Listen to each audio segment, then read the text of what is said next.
come with me. Let's check out how things are going this morning. And I got a suspicion that the ducks did not lay their eggs in the duck nesting box because it rained last. I'll have to look in there later. I'm not seeing any duck eggs in there. I bet they laid them over here. And they did. Yep. They seem to be laying them there whenever it rains and it gets the straw wet in their nesting box. There's Pee Pee wanting her bottle. I love the tail wag on baby sheep, cracks me up.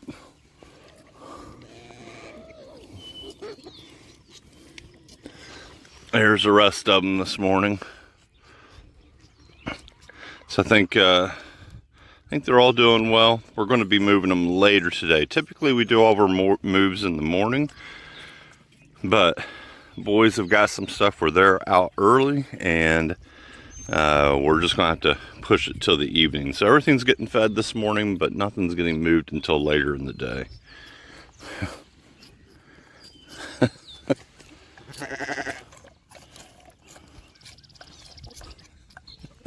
This thing's going crazy. The quick temporary shelter I built for them, this was all out of scrap material. Scrap roofing that we had, lumber that we had. I used some old rails. The only thing we're having to pull this by tractor anyway. We can't move it by hand. I probably should have just changed the bottoms and put hardwood on the bottom to begin with. I put pine and it flexes too much, and there was a big knot over at that section over there, and the knot popped when we were pulling it. I'm just going to go back and replace that with hardwood since we can't pull this by hand to begin with.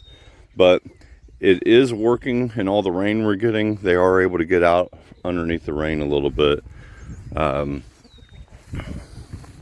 Just take a look here, see how everything's looking.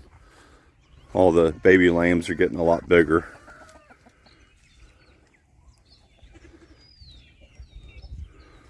They're looking better. They'll be here till later today, and then they'll get out of here.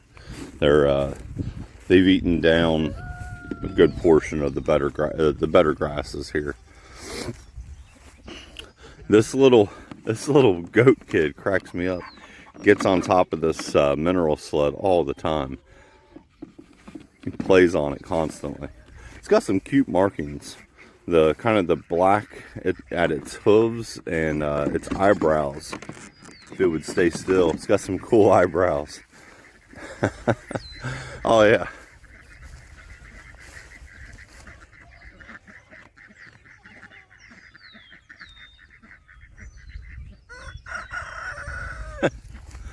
Little thing. I've seen it do this multiple times. It's getting up on top of our ram. So the goat kid is getting up on top of our ram and will jump and play on it. And our ram doesn't seem to mind at all. It's kind of cute. And 7 here's got to get her pets in. She loves the attention. Always has. She's been like this since about a month after we bought her. So, going on close to 2 years now. She gets pet every day.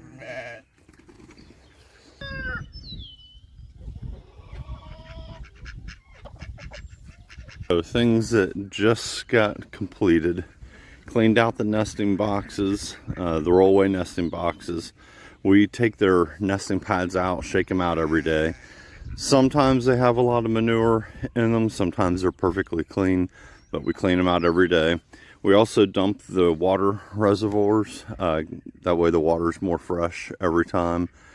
Let's see, make sure we do give them some corn, roasted soybean, and oats, and then also some minerals.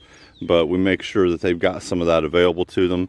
Keep in mind, they're also getting a lot of bugs, ticks, worms, all that sort of thing out here. I've even seen them before get mice and small snakes. So they will pretty much get rid of all your critters in your area here, which is a nice thing. The sheep, I had to give them water, but the sheep, we don't give them any feed. The only time I've ever really given them feed is like maybe to supplement in the winter, like just a small portion here or there.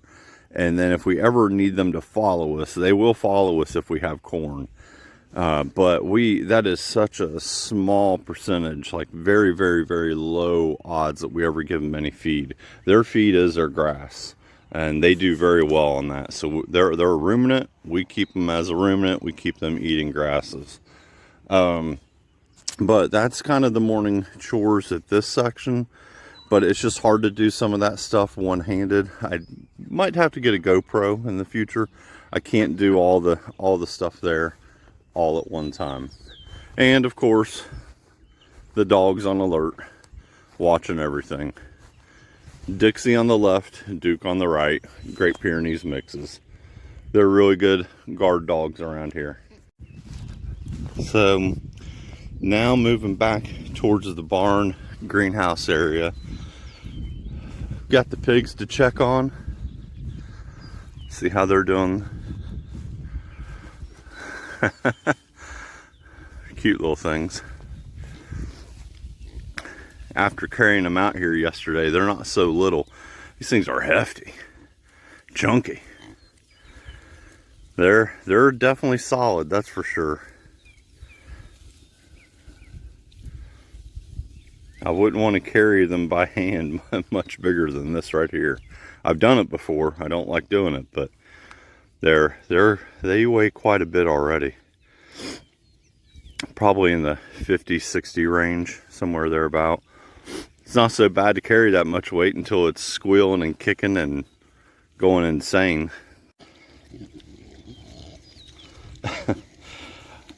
They always do this. They have two. They all fight over one. And then here in a minute, they'll probably all go over to the one on the right and leave this one. They're silly. They're cute and they're silly. Here's a smart one. It says, I don't have to fight over my food.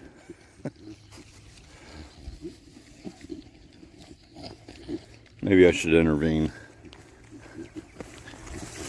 Over there. Here you go.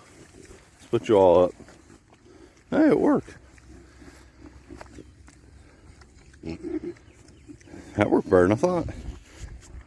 Alright, on to another animal. The brooder chicks were supposed to go out last night. The meat chickens, I mean, our Cornish crosses. And yes, you're seeing we do have 4 ducks in there. They were about the same size when they came out of our brooder, and they fit better in with the Cornish crosses than they did in with the chickens who are a little bit older. Got to get both of their feed and water replaced. But they're all looking okay. They're looking good.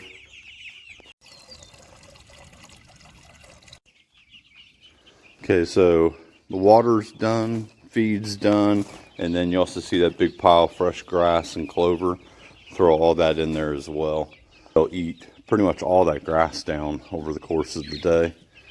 But soon they'll have grass under their feet all the time because they'll be in a chicken tractor out on the pasture, and they'll get fresh ground every single day. We move it the full span of the chicken tractor. Same thing even with the laying hens, and I'm sure there's some roosters in here because we incubate our own. Give them some grasses as well. Feed and water's topped off. They're good to go. So both of the brooder chicks are completed for the morning. We always have to check on them later in the day, refill water, stuff like that. But that gets them through the morning routine. And here we are with the cattle, filling up water. Down here with the cattle now. We got 4 Dexters, 2 steers, cow, calf, and the cow is bred. So, sorry, I'm not holding the camera very still. 4 Dexter cows we've gotten in the last couple weeks. They're really gentle so far. I'm pretty happy with them. They've been very easy to care for so far.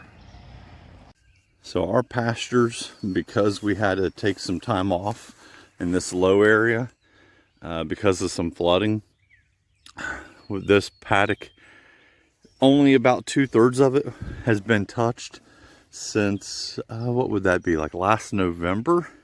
Somewhere there about October, November. Rest of the time this has been sitting dormant over the winter and early spring. We had some sheep on it earlier. This is the tallest pasture we've ever had. Curious to see how it plays out.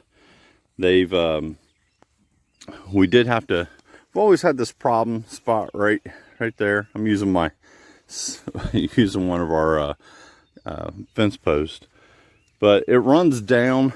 We got water that runs down through there and comes in along right here.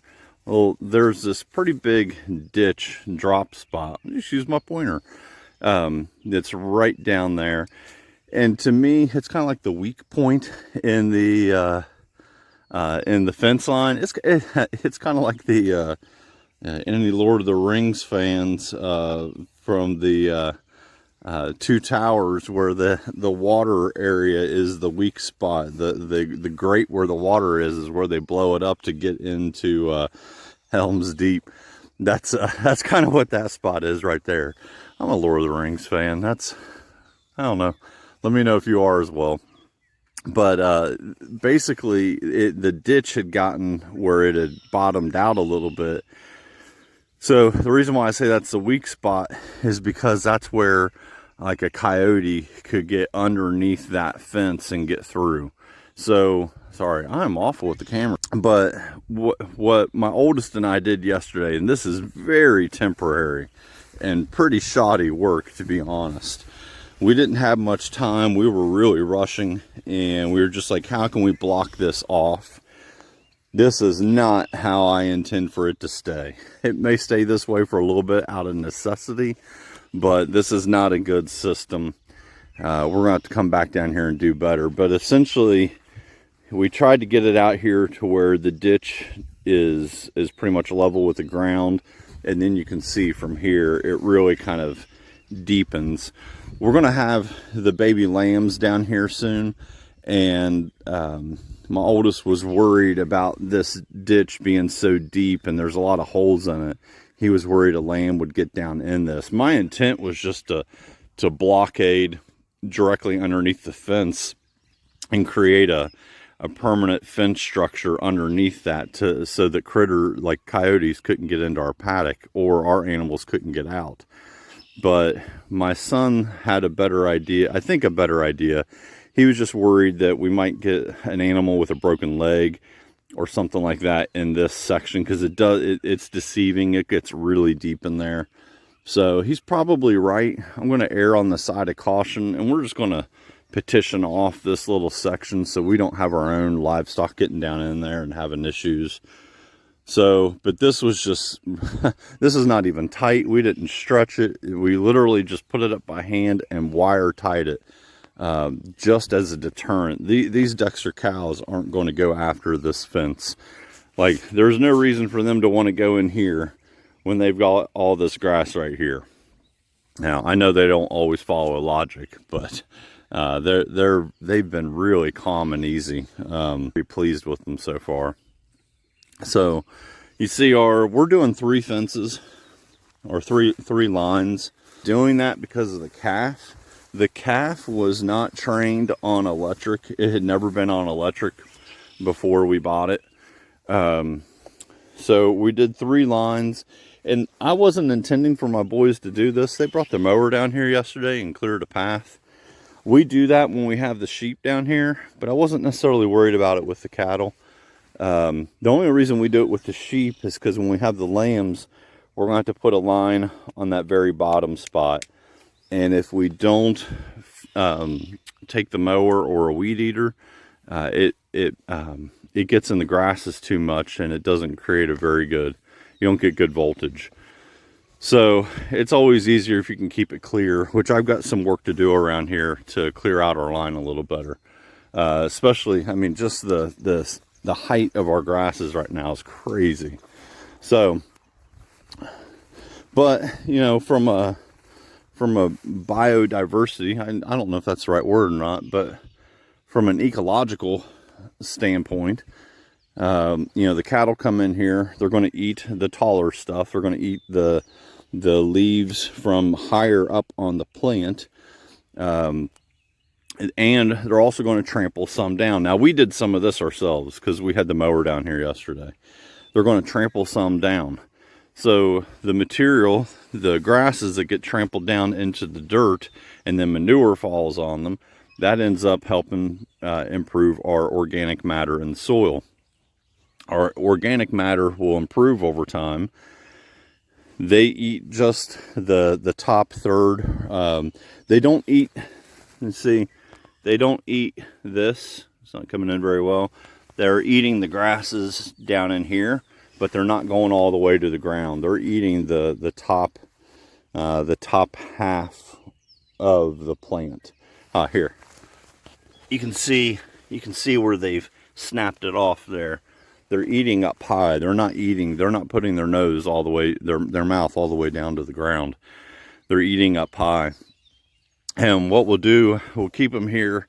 This paddock will only serve a day or two. It is deceiving because we have the seed head that has sprouted.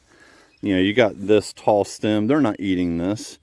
Cattle aren't normally going to eat this here. Our sheep and goats will eat it a little bit more, but the cattle won't. And even the sheep and goats, it's like the last thing they'll go to. Give this another day, maybe not even a day. We might even move them tonight. We got a lot going on tomorrow. That's one thing when you're moving animals frequently, you got to think ahead to the next day or two. You got to think ahead on how all your layouts are going to go. But they'll just go right here. Now, this is much taller. I think this is the line where our sheep had wrapped around back to right at this spot, right before we had the heavy floods coming in. And this is our big flood area on the property. So when they got to here and we had the floods coming in, we moved them all up the hill. So this corner that the cattle are in right now is the corner that hadn't been touched at all. Nothing's been on this corner from this line over to the boundary since I think last October. So this is the tallest, thickest stuff we got on the property. Number 4, the one in the back, is a year old, and the one just to the right is a year and a half. Yeah, if I remember correctly. So